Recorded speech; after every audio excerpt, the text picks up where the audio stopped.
Demi Allah, demi Allah, saya bersumpah saya bersumpah bahwa saya bahwa saya tidak melakukan tidak melakukan pembunuhan atau pemerkosaan atau pemerkosaan terhadap Eki dan Vina.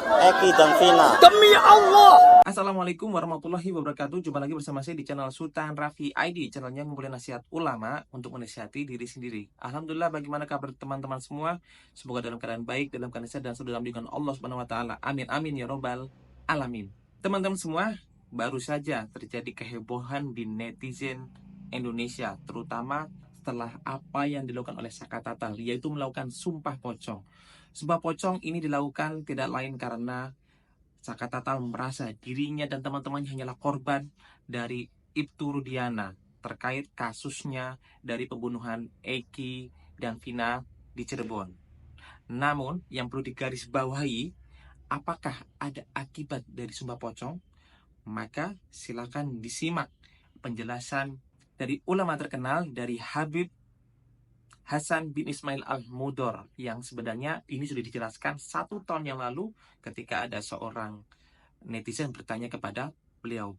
Silakan disimak jawaban dari beliau dengan baik, dan semoga teman-teman semua bisa mengambil pelajaran, bisa mengambil hikmah dari kejadian tersebut. Terima kasih. Wassalamualaikum warahmatullahi wabarakatuh. Perlu kita ketahui, Silakan disimak ya. memang ada dosa di mana dosa itu mengundang murka Allah, sehingga murka Allah itu ila sab'il aulad, sampai ke 7 keturunan. Seperti hanya ada amal saleh yang mengundang ridhonya Allah dan ridhonya Allah sampai ke 7 keturunan. Tapi ini tidak tahu dosa apa Allah rahasiakan, dan tidak tahu amalan apa Allah rahasiakan. Itu yang pertama. Kemudian yang kedua tentang sumpah pocong. Sumpah pocong tidak ada di dalam agama, tidak ada dalam syariah. Dalam syariah ada sumpah itu dengan nama Allah. Sumpah itu billahi, wallahi, tallahi. Itulah kalimat-kalimat yang diasahkan oleh syariat untuk sebagai sumpah. Tentang sumpah pocong, ini satu melanggar syariat Nabi SAW, maka ini tidak dihimbau. Pernah satu saat di kejadian di tempat kita Probolinggo, ada seseorang mau disumpah pocong karena diisukan sebagai dukun santet. Itu biasanya sumpah pocong dilakukan. Si orang yang dituduh itu minta saya untuk menjadi menghakimi keadaan itu, menjadi penengah lah. Maka kita katakan tidak ada sumpah pocong. Kalau memang perlu sumpah, sumpah biasa. Itu pun jika tidak ada jalan lain kecuali sumpah. Janganlah kita ini gampang menuduh. Jangan kita gampang menuduh. Sihir itu memang ada, tukang santet itu ada, tapi tidak semudah tuduhan orang. Ala kulli hal, karena dukun santet itu tidak bisa dibuktikan dengan nyata. Itu hal yang nggak bisa, tidak ada buktinya. Apa buktinya? Kecuali dia melakukan ritualnya itu di depan masyarakat, di depan orang, baru bisa. Ketika dia ritualnya itu sendirian, mana bisa kita tahu bahwa dia atau bukan? Maka himbauan saya untuk kita, janganlah kita gampang menuduh orang. Tak usah takut dengan dukun santet atau siapapun. Bentengi diri Anda dengan wirid, dengan zikir, selesai. Yang kedua, janganlah kita ini membuat ittaqu mawadi'at tuham, jauhi tempat-tempat atau hal-hal yang membuat kita ini dituduh oleh orang. Jangan memposisikan diri kita ini dituduh.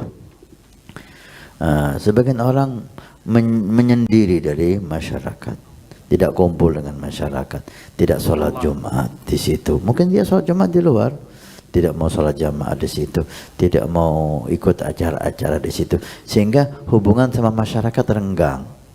Akhirnya ketika berbuat hal-hal yang aneh dikit, mulailah tuduhan-tuduhan itu.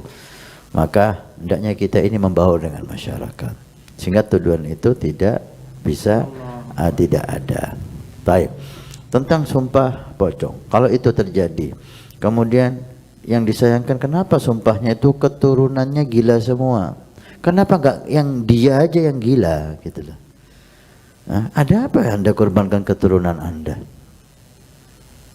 Kalau saya melanggar sumpah saya, keturunan saya gila. Ada apa keturunan Anda masukkan dalam perbuatan Anda itu? Kalau memang harus sumpah, kalau dia melanggar, dia yang gila, nggak usah keturunannya, gitulah. Dan hal ini bukan berarti kalau orang tua sumpah keturunannya gila itu akan gila beneran lah. Siapa dia? Dia nabi, dia wali, sehingga ucapannya pasti dikabulkan oleh Allah. Dosanya apa keturunan sama sumpahnya dia? Berapa banyak orang ngomong tidak dihiraukan sama Allah, nggak ada nilainya. Seperti orang gila, dianya gila. Nah, oleh karena itu tidak dihimbau untuk kita jangan gampang menuduh, bentengi diri kita dengan zikir, dengan wirid, ya. Untuk Anda, siapapun Anda, jangan Anda memposisikan diri Anda untuk dituduh orang. Bergaulah dengan masyarakat, kumpul dengan mereka, sholat jamaah, hadir gitu. Jangan Anda menyendiri, jangan Anda membuat hal-hal yang aneh yang membuat masyarakat itu menuduh Anda. Dan siapapun yang sumpah, jangan Anda korbankan keturunan Anda. Kalau Anda tidak bisa dinasihatin, udah korbankan diri Anda. Kalau dia sumpah dia gila, udah Anda cukup. Jangan Anda bawa-bawa keturunan Anda yang enggak berdosa ikut dalam sumpah Anda yang enggak jelas itu, ya. Dan bukan semua orang yang sumpah akan diterima, kemudian dampaknya itu keturunannya akan diwujudkan oleh Allah lah. Banyak sumpah nggak ada artinya, dia yang gila keturunannya nggak ikut-ikutan. Karena itu jangan Anda yang menjadi keturunan orang yang sumpah itu Anda gelisah. Jangan Anda gelisah. Allah itu adil, nggak ada dosa orang tua dilimpahkan ke anak itu. Allah itu adil, jangan Anda gelisah. Anda perbaiki kejelekan orang tua Anda, jadikan pelajaran bagi Anda sehingga Anda tidak mengulangi kejelekan tersebut. Kata Abdul Haddad, khudh ma sofa wa da'il qadar. Ambil yang baik dari orang tua Anda, dari guru Anda, dari tokoh Anda, dari siapapun, ambil yang baik. Yang jelek dari orang tua Anda, dari guru Anda, dari tokoh Anda, dari teman Anda, yang jelek tinggalkan. Sehingga Anda menjadi orang yang baik. Tidak usah takut, tidak usah gelisah atas sumpah yang telah dilakukan oleh orang tua atau kakek.